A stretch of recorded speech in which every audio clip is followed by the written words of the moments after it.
आज के दौर में जिस तरह से रिश्तों की पवित्रता खत्म होती जा रही है, वो सभ्य समाज के लिहाज से सबके लिए बेहद गंभीर सवाल बनता जा रहा है।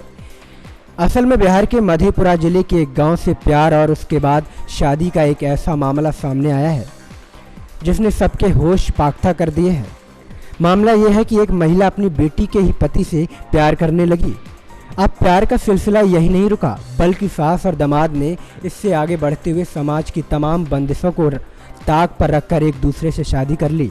सास और दामाद जब पति पत्नी घर लौटे तो यह मंजर देखकर महिला की बेटी बेहोश हो गई। अपने दामाद से शादी करने वाली इस महिला का नाम आशा देवी है और उसने कुछ साल पहले ही अपने बेटी की शादी बड़े धूमधाम से की थी। मगर पता नहीं कब दामाद और सास की आंखें चार हुईं और दोनों ने पूर्णिमा कोर्ट से शादी कर ली।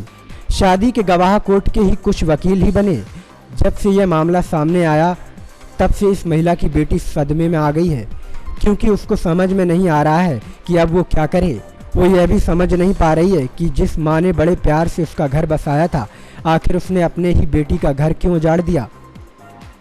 शादी की जानकारी मिलने के बाद जब पंचायत हुई तो उसने भी सास और दामाद को एक साथ रहने की अनुमति दे दी। पंचायत का तर्क था कि सास और दामाद में अटूट प्रेम है तो उसको एक साथ रहने देना चाहिए। बहरहाल पंचायत के फैसले से जहां सास और दामाद खुश हो गए हों, लेकिन अब भी सवाल यह बना हुआ है कि क्या एक माँ भी अपनी बेटी का घर उजाड़ सकती है। नेक्स्ट 9 न्यूज़ के लिए अनुज मिश्रा की रिपोर्ट।